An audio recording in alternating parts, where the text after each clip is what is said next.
Ayan na po ang ating patula. Aray, init, tumalsik. So yan yung patula natin. Ito, napakasimpleng luto lang to.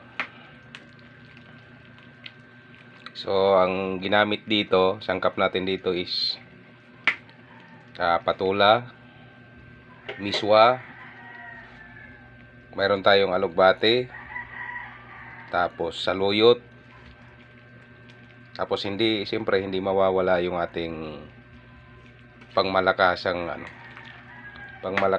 malunggay. So ito na yung ating miswa.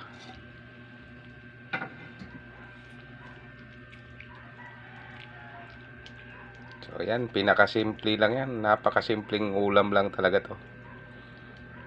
Ito lang yung nakayanan.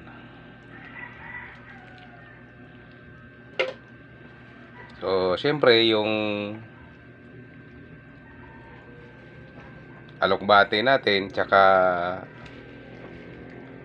saluyot, napitas lang yan ni Mrs. dito lang sa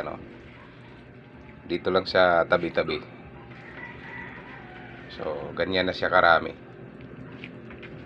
So dahil umuulan-ulan na, dumadami na rin yung yung saluyot tsaka yung alokbate. Kasi nung tag-init talagang wala. Talagang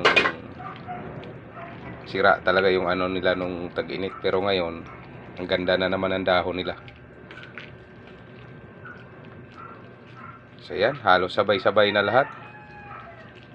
Para pagkulo, ayan na. So yan ang ating malunggay. Ayan, no? Kita nyo naman kung gaano karaming malunggay.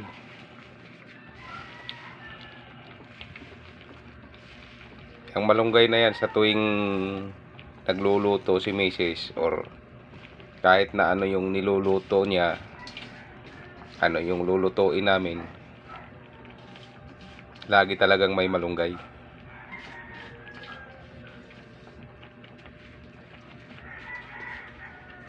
Since hindi naman binibili dito yung malunggay, kaya hanggat may dahon yung malunggay, sige.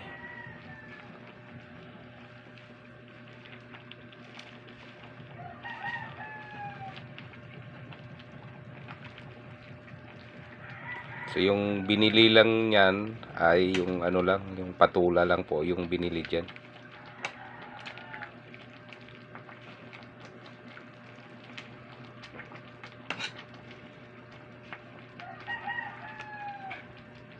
Ayan na, malapit na. Malapit na tayo magkakainan. Ay, kami pala.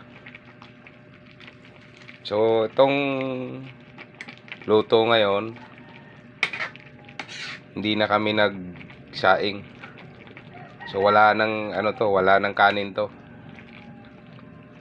Magpapapak kami ng gulay. So ayan, malapit na. Thank you for watching. Huwag kalimutang i-like, i-share, para marami pang makakapanood sa aming simpleng lutong ulam. Bye-bye!